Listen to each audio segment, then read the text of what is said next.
Guys, it's your girl Queen Boss Lady, and I'm back with part 3, telling my testimony and telling my story of how I survived and how I overcame people in my life and people in my journey that tried to unalive me. So,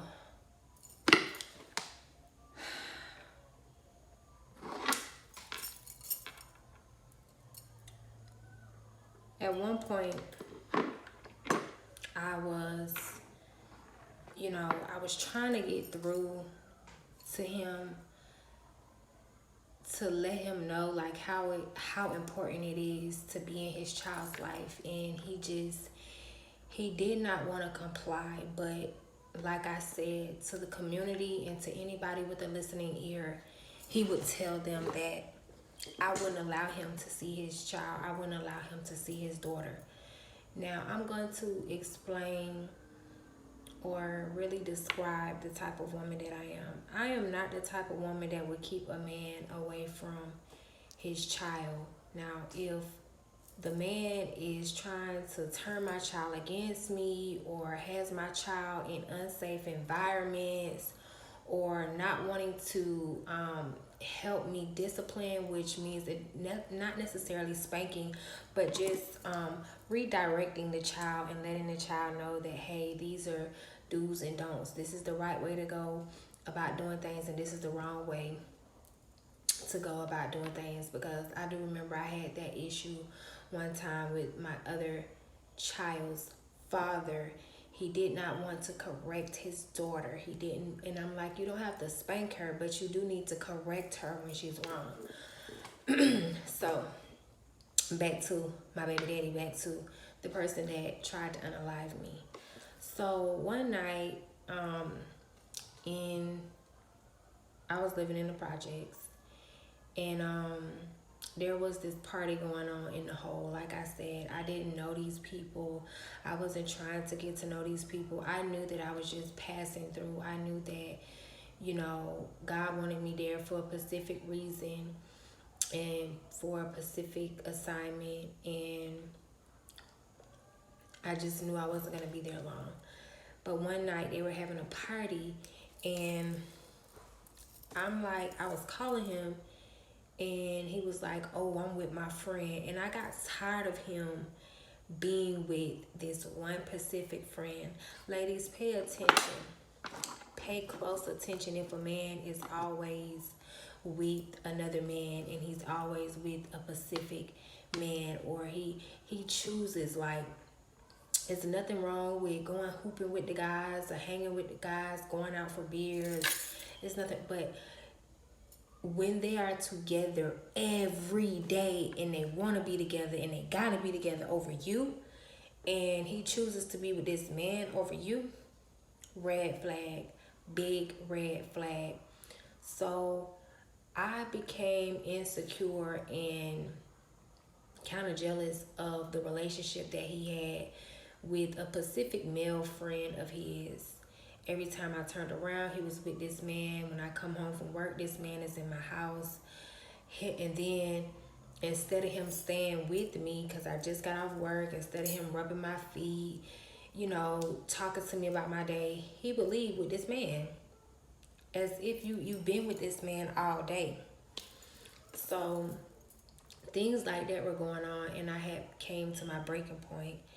And he was like, I called him one night and he was like, I'm with my friend. I'm with such and such. And I'm like, I'm so tired of you with this nigga. Like, what is it with you and this nigga? So I began to walk through the projects. And when I got almost to his sister's house, there was like this big old block party. Beautiful women. It was women that did not live out there. It was women that lived out there and women that didn't live out there. It was niggas that lived out there and it was niggas that didn't live out there. They partying, they balling it up. So I'm like, why isn't he here of all the places? Like, like I was walking through the crowd like, hey, boop, boop, hey, okay. Okay. Got through the crowd or whatever, and I look at his sister's house, and it's pitch black dark. Like, y'all know how apartments is. Like, you can't see through the window, but you can see when the light is on in a house, in an apartment. It don't matter, in any kind of window. So she had 4 windows in the back and and 2 windows in the front. So it was pitch black dark. So my angels and my ancestors was like, he in there, and he in there with that nigga. So I scared the living shit out of them, and they probably did feces theyself. I banged on the window like that, and then I heard like that's what I heard. So I go around to the front, and true enough, his friend come out the apartment. Apartment still pitch black. No light on in the apartment. The TV wasn't even on. So I go inside and I go to picking up certain energies. I'm smelling it smell like condom. And y'all know how the room smell when you use it. It just smelled like condom and lube. So I'm like, okay, you and this nigga, like, you and this nigga. And he got mad, right? He like flexed up at me, and I'm like, oh shit, like he zoomed in on me like, I'm finna beat yo for saying this to me. So I started walking fast, like kind of did like a run walk. And I'm like, I was trying to get back to like where the crowd of people was, because I didn't want him to hurt me. And so I was like, you gay ass, you gay, you in that fucking nigga. And as I started getting closer and closer to the crowd of people, I just kept saying, I said, you in that fucking nigga, you in that fucking. And he started like walking faster to get to me, right? And so he finally got to me, and he just grabbed me by my shirt, and he went to like slapping me around and stuff like that. And the music just stopped. And they was like, nah, bro, what the hell? Like, Nick, like, men, I don't even know. I didn't even know these. And they out there, like, they drinking, they smoking, they vibing. Like, this is the middle of the projects. Like, they like, nah, man, they got him. Like, they grabbed him. They wasn't trying to fight, fist fight, you know, him or nothing like that. They like, nah, we ain't finna let you, we ain't finna let you beat up on the lady like that. We ain't finna let you beat up on the woman like that. Nah, not in front of us. And they got him off of me. And I just remember saying it one more time. I was like, that's why you was fucking that nigga. You fucking a nigga, you gas. And I just took off. I don't know about y'all, but I'm just, you know what I'm saying? Hold them, fold them, know when to fight, know when to. So I just took off, and I got home, and I was just so disgusted, and I could not believe what I had just saw, what I had smelled. And everything was like telling me he was down low, because he would do certain things. He would have his hands, like when he eat, he would do certain things with his hands, and he would, you know what I'm saying, lotion himself in certain areas that, like, you know, it was weird. And I just had a spiritual warfare where, like, me and him was being intimate, and I just felt like he was being with a man, because I just felt that spirit come over me, and I'm like, I want to try a woman. And I'm like, I'm not gay though, I'm not bi, I'm not trisexual, I'm not none of that. So why is this, what do I want to call it? This spirit, this homosexual spirit just came over me. And God allowed me to experience that, because he wants me to be in tune with my emotions and my feelings, because it is connected to my gift. And I was having these bisexual feelings because that's what he was doing. So, oof. give me the strength. But God is saying it's time, because it's like I want to help save other women, especially young women that think that being with these fast, like men that live this fast type of lifestyle, or just, you know, it doesn't matter if my story and my testimony just touch one person. I'll be okay with that. But I know God didn't allow me to go through all these trials and tribulations and tests and pain and hurt just for me to heal and just move on with my life and be fine. That would be so selfish of me. And for years, though, because this was 8 years ago, that's what I've been doing. I've been living my best life and not even thinking about it, because God has healed me from it. But now He has sit me down and like, daughter, no, I want you to talk about your experience, because you're healed now. So it's not coming from a hurt place. It's not coming from a bitter place. It's coming from a genuine place that you're reaching back and you're extending your hand to help other women up out of this situation. You're enlightening them and you're telling them that don't be afraid. You're not alone. You know, so fast forward to me moving and him spraying. He either sprayed roach spray on my weed, or rat spray, or some type of chemical on my weed that, you know, would poison me and take me out. And before he did that, like I said, a week prior to that, he bought my daughter all black clothes. So, like I said, I cut the relationship off. I let him know that if he came to my house, I was going to call the cops on him. And I was just going to put him on child support and let the child support office people deal with him. He threatened me again that he would fuck my god sister at the time, but she was a snake as well, a friend of me. He said, I'll fuck your sister and I'll give her $500. And I was like, I don't care, you know, I know she a skeezer. She'll take it. That was my response. So, he did. He gave her $500. They had sexual intercourse that he thinks to this day that I don't know about, but I do. I'm not hurt about it, you know.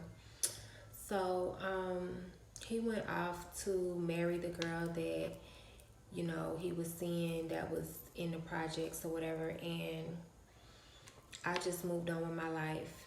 There's a gap right there, because that's where the other person stepped in that tried to unalive me. So, not gonna get into that. Like I said, I'm gonna do one person at a time. So, I ended up leaving my hometown because God told me that if I stayed, they would kill me, and that they were trying to kill me. And they, you know, if I stayed, they were going to keep trying to unalive me. So I was obedient to God. God told me I had to move, and God told me that I had to stay in a shelter. God told me I had to leave everything that I owned, everything that I knew, and everyone that I knew, because they were all a part of it. I left my brand new furniture. I left my brand new apartment. I left my clothes, my shoes. I left all of my children's memories, their toys, their bikes. I allowed my children to pack as many of their clothes as they wanted to, and as many of their shoes, and like hand toys, like their little dolls, their favorite dolls or their favorite stuffed animals, but their bikes, of course, and Power Wheels, things like that, scooters, things like that couldn't go, wouldn't fit. I tried to give a lot of things away. I had just bought 2 new beds, and I tried to sell everything, and what I couldn't sell, I gave away. So I left and I moved to Texas, and I just remember feeling so free and so blessed, and I really didn't care that, you know, I had to go to a shelter. But the beautiful thing about God is he was already preparing me. Like, once he moved me in that apartment, he spoke to me and he told me that I wouldn't be staying there long and that I would have to go to a shelter.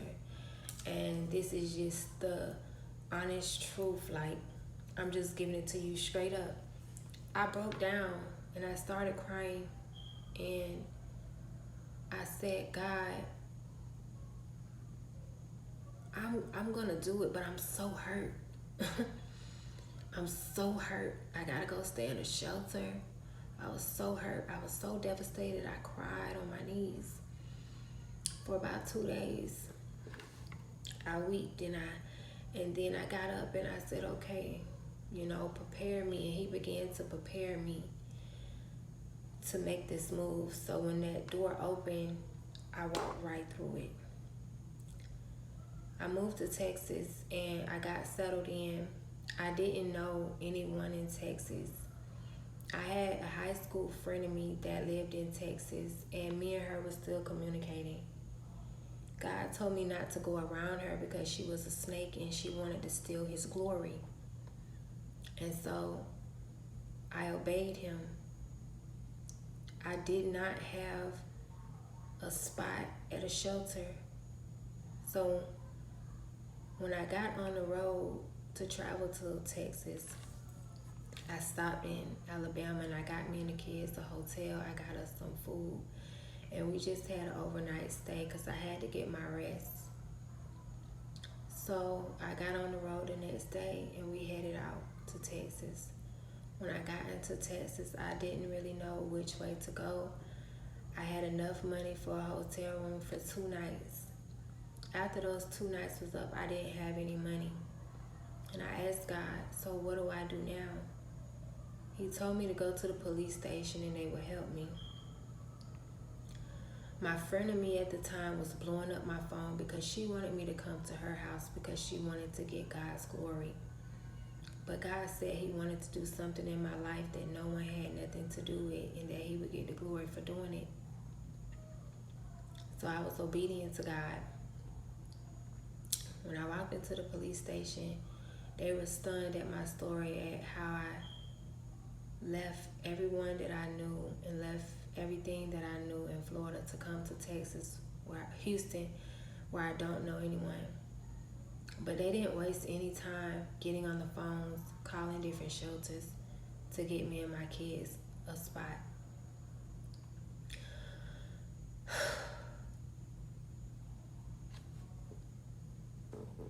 Okay. So one of the officers was even so nice. He gave me $50 and he was like, if y'all don't find a shelter tonight, at least you have $50. You can go get another hotel room. But the officer was able to find me and my girls a hotel room, just like I knew they would, because that's what God told me I was going. So I went to Galveston. They had a hotel. They had a shelter there for me and my children. And when I got there, I broke down again once I got in, and I signed everything and got in, and they showed me my room, and it looked like a jail cell. But I haven't ever been to distractions. I've never heard that before. But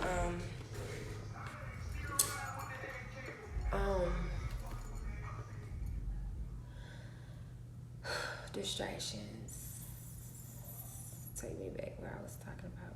Okay, so I haven't ever been, but you see movies, you kind of got an idea, and then you have to be buzzed in. You have to wait outside to get in. You have to, so it was just like jail to me. It was like I was in the feds, because the feds, you get to have certain things. So I had my children, so I felt like I was in the feds. My room was so small, like, it was like two bunk beds, and then a bed. And that's how the room was. 2 bunk beds, a bunk bed right here, a bunk bed right here, and then my twin bed.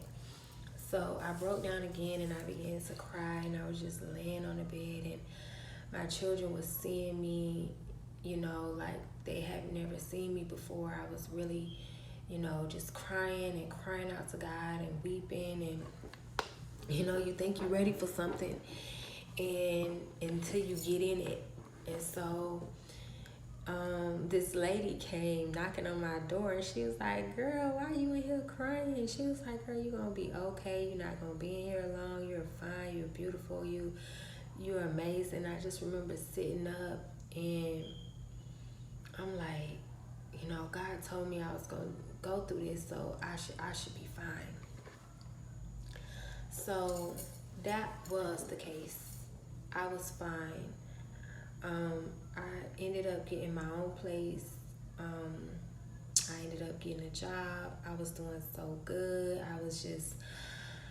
I was living this life that I had never lived before. I had help with my children as far as daycare, as far as a support system, as far as anything like assistance that I needed with my children. I had it. It's like I had a little village, you know. It just like popped up, like the environments that God would put me in. The village would just help me with my children. I had daycare, I had aftercare, I had counseling, I had motivational coaches. I had signed my children up to get mentors because I knew that the fathers was absent, and it was just so beautiful. We travel Houston, we visit here, God just allowed us to experience so many things, and we just had a blast. I was living my best life. I'm still living my best life. The food, the service, I wasn't, it felt like the dark cloud that people would put over me in the witchcraft and the voodoo, it felt like it had left. I felt a energy of a shadow though, like somebody was still following me, but I'll get to that in another. So I had not spoke to him. I was just moving forward. So I would say about 3 years had passed, and I was like settled in Houston. Like I knew how to get around. I had made other friends there. I had made other families there. It was amazing. I was able to take care of my children. I was just satisfied with life. I was so thankful and so blessed that I had did this, and I was obedient and everything. And one day I just get a notification from his mom, and she was like, he wants your phone number. And I wasn't willing to give him my phone number, so I was like, you can give me his. And she gave it to me, and I remember just sitting in my new car, my brand new car that God had blessed me with. I had it now. I had my new car for like a year, and I just remember sitting there and, you know, asking God and talking with God, like, is this a good decision to, you know, speak with him and allow him to speak with his child? Because these minions of the devil, they are very crafty. They know that you have a loving heart. They know that you have a forgiving heart, and they play on that, and then they go back and they tell the community that you're an evil, wicked witch, and you're a villain, and you're a bitter baby mama. You don't have a heart. You don't care. You know, you're abusive. You're everything under the sun that you're really not. And I just remember going back, like, you know, should I? This is the same man that I caught with another man. This is the same man that poisoned me, tried to kill me. This is the same man that gave my innocent 6-month-old baby to a stranger, and I had to walk through the community and find my baby. This is a man who refused to give me $50 a week. It had gotten that bad. I'm like, you know what? Just give me $50 a week. This is somebody making $500, $600, sometimes $700 in a day, being a dope boy, and didn't want to give me $50 a week for his child. Didn't want to help me financially. Left me with nothing. So I was just contemplating all these things and thinking about how good I was doing, and you know, how he's a hindering spirit and how he's a blessing blocker, and just, you know, everything was just flowing so good in my life. And when he comes around, it's like things just start happening, you know. And I got caught up in that. I don't want him to say that I'm keeping the child from him. I wanna give him another chance. I wanna show him that enough time has passed. I've healed from that. But let me tell you something, ladies.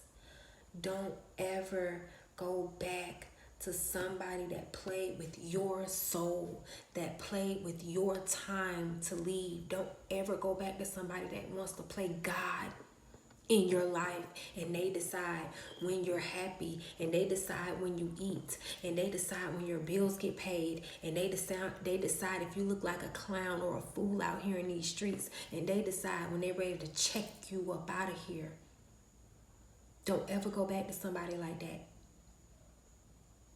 because they're going to paint a picture. They're going to wear a mask. But like I'm giving y'all the raw, honest truth. I called him, but I called him block. And as soon as he's heard my voice, people like him, just my existence irritates his demons. He instantly started an argument with me. Just by hello, hey. Oh, why you didn't contact me when I was in jail? I don't know anything about this man's life. When I tell you, when I left my hometown, when I left,